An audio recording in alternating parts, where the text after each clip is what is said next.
Students, class 11 commerce. आज के इस बिजनेस स्टडी के वीडियो में हम न्यू चैप्टर स्टार्ट कर रहे हैं, that is called public and private enterprise. Class 11 ये चैप्टर बहुत ही इंपॉर्टेंट है आपके बेसिक्स के लिए, तो इस चैप्टर को आप ध्यान से इस वीडियो को सुनेंगे और समझेंगे। तो स्टार्ट करते हैं पब्लिक एंड प्राइवेट एंटरप्राइज। इस चैप्टर के अंदर हम फॉर्म्स ऑफ पब्लिक एंटरप्राइजेस पढ़ेंगे। जो पहला फॉर्म है, जो पहला टाइप है पब्लिक एंटरप्राइजेस का, that is called departmental undertaking. तो स्टार्ट करते हैं। The departmental undertaking is considered as one of the department of government. It has no separate existence than government. Departmental undertaking एक department होता है government का ही एक विभाग होता है, और इस डिपार्टमेंट की कोई सेपरेट एग्जिस्टेंस गवर्नमेंट के बिना नहीं होती। मीन्स डिपार्टमेंटल अंडरटेकिंग वो एंटरप्राइजेस होते हैं जो गवर्नमेंट के ही डिपार्टमेंट कहलाते हैं। अब हम इसके एग्जांपल्स देखते हैं। जैसे कि पहला एग्जांपल्स है railways, defence, post and telegraph. These are some departments of the government and these departments are under the control, या यूं कहें कि ये डिपार्टमेंट रन करते हैं कंट्रोल ऑफ द गवर्नमेंट के कंट्रोल में। अब इनके फीचर्स पढ़ते हैं बच्चों। तो पहला फीचर है they operate under the overall control of the ministries of central और स्टेट गवर्नमेंट। जो भी डिपार्टमेंट अंडरटेकिंग हुआ वो रन करता है कंट्रोल ऑफ सेंट्रल या स्टेट गवर्नमेंट के। जैसे कि मैं कहूं, यहां पर मैंने एग्जांपल लिया रेलवे। तो रेलवे एक डिपार्टमेंट है गवर्नमेंट का, जो गवर्नमेंट की मिनिस्ट्री, रेलवे मिनिस्ट्री के कंट्रोल के अंदर वर्क करता है। क्लियर बच्चों? नेक्स्ट है they are the part of the government only. ये एक गवर्नमेंट का ही हिस्सा होते हैं। कौन? Department undertaking, no separate entity, और इनकी कोई पहचान अलग से नहीं होती।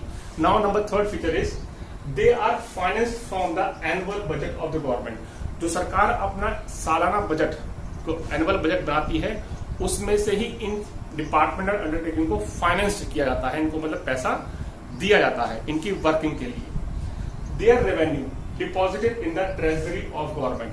अब ये डिपार्टमेंटल अंडरटेकिंग कुछ वर्क करते हैं, और जो इनकी रेवेन्यू कमाई होती है वो गवर्नमेंट के ट्रेजरी मीन्स गवर्नमेंट के खजाने में जमा होती है। They are under control of departmental head who is accountable to the concern minister. अब ये डिपार्टमेंटल अंडरटेकिंग जो होते हैं ये कंट्रोल करते हैं डिपार्टमेंटल हेड के अंदर। मतलब डिपार्टमेंटल का हेड होता है, और वो डिपार्टमेंटल हेड अकाउंटेबल होता है, जवाबदेह होता है किसके लिए? कंसर्न मिनिस्टर के अंदर। जैसे कि हम एग्जांपल लेते हैं, रेलवे एक डिपार्टमेंट है, तो रेलवे डिपार्टमेंट के जहां हेड होंगे वो हेड अकाउंटेबल होंगे अपने कंसर्न मिनिस्टर के, मींस रेलवे मिनिस्ट्री के। जैसे कि एग्जांपल लेते हैं कि at present in 2020 our railway minister is Piyush Goyal. ठीक है, अब पीयूष गोयल की जो रेलवे मिनिस्ट्री है उन्होंने अपने डिपार्टमेंटल हेड बना रखे हैं, और these departmental head of the railways are accountable to the Piyush Goyal, means to the minister of the such department.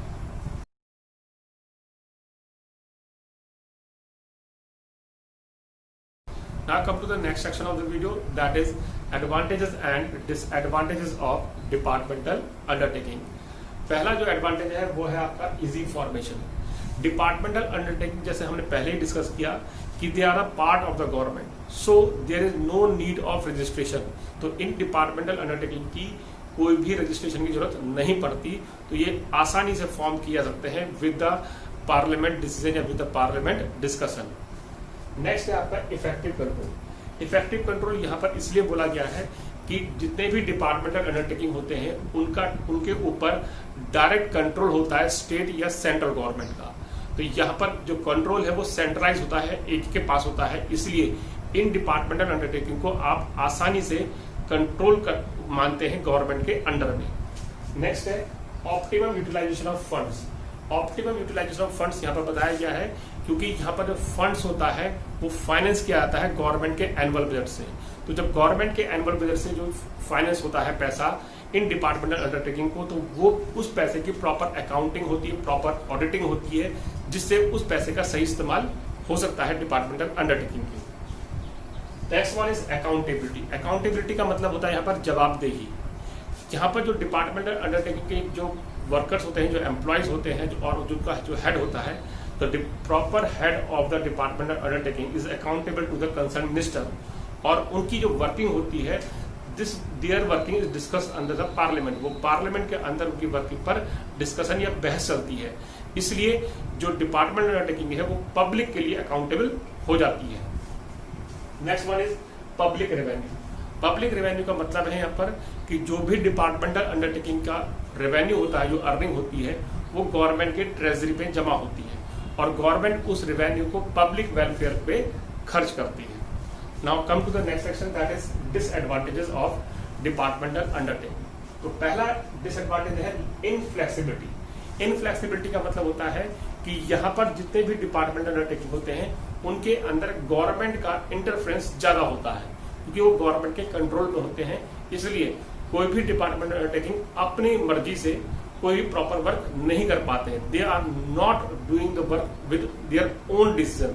वो अपने डिसीजन के हिसाब से काम नहीं कर पाते, क्योंकि उनको गवर्नमेंट के कंट्रोल के अंदर काम करना पड़ता है। तो यहाँ पर इनफ्लेक्सिबिलिटी बहुत ज्यादा होती है।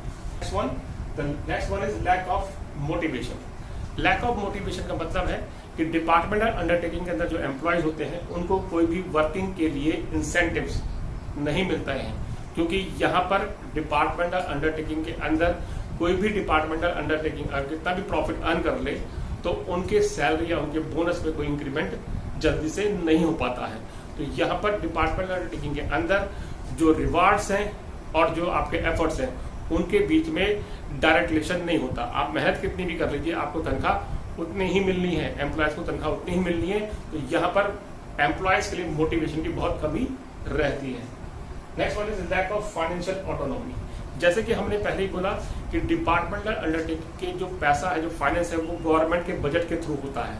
तो वो पैसा गवर्नमेंट के हिसाब से ही यूज होना होता है। गवर्नमेंट अपने हिसाब से उसको यूज करवाती है डिपार्टमेंट अंडरटेकिंग से।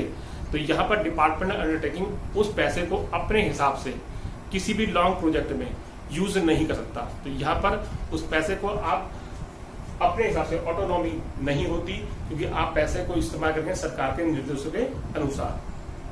लास्ट वन इज रेड टैपेज और ब्यूरोक्रेसी। रेड टैपेज और ब्यूरोक्रेसी का यहाँ पर मतलब है कि delay in decision making. Departmental undertaking के अंदर जो भी वर्क होते हैं उनके अंदर डिले होता है डिसीजन लेने में। कोई भी अगर काम हो रहा है तो उसके अंदर बहुत देर लग जाती है, क्योंकि वहां पर ब्यूरोक्रेसी, वहां पर ऑफिशियल फॉर्मेलिटीज बहुत ज्यादा होती हैं, इसलिए कोई भी डिसीजन जल्दी नहीं लिया जाता। होप सो बच्चों आपको ये टॉपिक समझ में आया होगा। इस टॉपिक से रिलेटेड जो नोट्स है मैं आपको पीडीएफ फाइल लिंक में भेजूंगा, और मेरे वीडियो को आप लाइक कीजिए और चैनल को सब्सक्राइब कीजिए। Thank you.